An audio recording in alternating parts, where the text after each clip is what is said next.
30 ans. Honnêtement, je pensais pas tenir jusque-là. Il y a 7 ans, j'ai sorti ceci.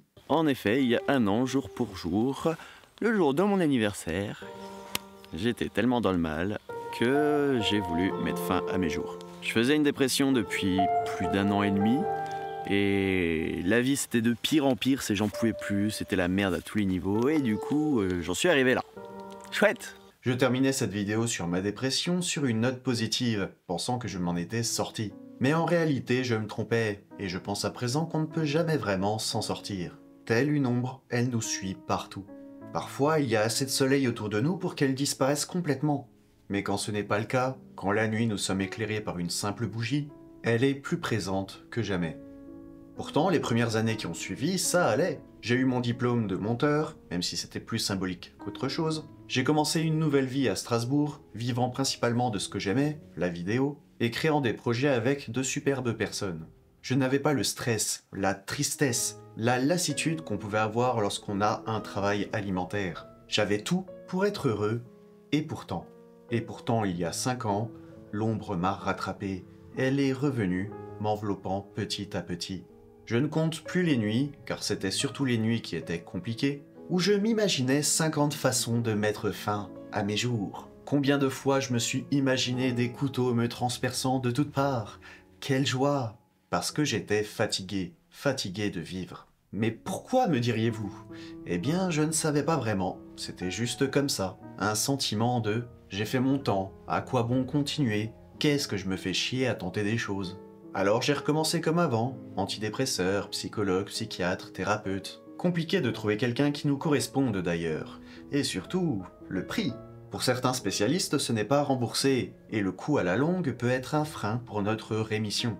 Une chance dans mon malheur, c'est que ma dépression, différente de celle de beaucoup d'autres, me permettait de garder une certaine discipline que j'effectuais chaque jour pour avancer. Grosso modo, me lever pas trop tard, 8h30, 9h, faire du sport le matin, travailler l'après-midi, jouer un peu le soir, me recoucher et recommencer. Jour après jour. Réussir à garder un certain rythme et ne pas être couché toute la journée est important. Mais malheureusement, ce n'est pas facile tous les jours et surtout pas facile pour tout le monde. Un deuxième point qui me faisait tenir, c'était qu'on comptait sur moi pour des projets. Harpie, la révolution des démons, Zero Quest, c'était de gros projets dans lesquels j'étais impliqué et je ne me voyais pas abandonner les gens, réduire à zéro tous les efforts en disparaissant. Alors j'ai continué à me battre pour eux. Troisième point, qui peut être idiot mais qui m'a été utile, c'est l'interrogation de l'après. Et s'il y avait quelque chose, un paradis par exemple, ou que je revenais en fantôme, mais que je gardais la forme que j'avais à ma mort. Impossible que je me fasse sauter la cervelle ou saute sous un train. Si je dois passer l'éternité sous cette forme, autant qu'elle ne soit pas horrible. Bon, et voilà les désagréments que ça va engendrer pour les autres après. Mais oui, c'est idiot comme raisonnement. Mais on se rattrape à tout ce qu'on peut, et ça a limité mon champ d'action pour passer à l'acte. Enfin, dernier point, ce sont les chiffres et les symboles. Certains connaissent le club des 27, ce fameux club réservé aux stars qui sont mortes à l'âge de 27 ans. Bien que je n'étais pas aussi connu qu'eux, évidemment, même si malgré tout j'avais mon petit public à l'international, eh bien je pensais que c'était un bon objectif à atteindre et ça m'a aidé à tenir jusque-là. Mais arrivé aux 27 ans, on retourne au deuxième point, des gens comptent sur moi. Alors on continue d'avancer, et puis c'est long 1 an, on a encore le temps. Et j'ai failli, plusieurs fois. Chaque soir était une épreuve pour ne pas abandonner. Puis arrivent les 28 ans. Le coche est passé, je ne pouvais plus faire partie de ce club. Bon, si on arrivait jusque-là, ça vaut peut-être le coup de continuer, de se battre. Et vraiment, il y a eu un avant et un après cette date d'anniversaire. Mes 28 ans ont été une superbe année niveau santé mentale, et en plus j'avais trouvé une superbe thérapeute qui m'a bien aidé. Et j'ai même arrêté les antidépresseurs pendant un temps. L'ombre n'était plus aussi présente. Mais forcément, ça n'a pas duré, et après un événement personnel, j'ai vite repris mes petites pilules du bonheur pour éviter de retomber.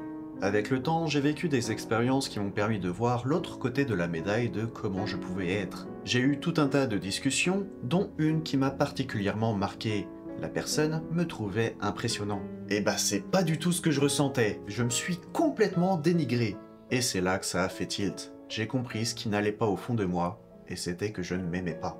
Et je m'auto-persuadais du contraire en plus. Un jeu que j'aime bien, c'est jouer les narcissiques. Je sais, je suis beau, je suis génial, je suis incroyable. T'as rien d'incroyable, mec. T'es juste un gamin qui arrive pas à grandir et qui reste en sécurité dans sa chambre, car il a peur du monde extérieur. Je me suis enfermé dans ma zone de confort et je peine à en sortir. Et au fond de moi, ça me bouffait. Beaucoup.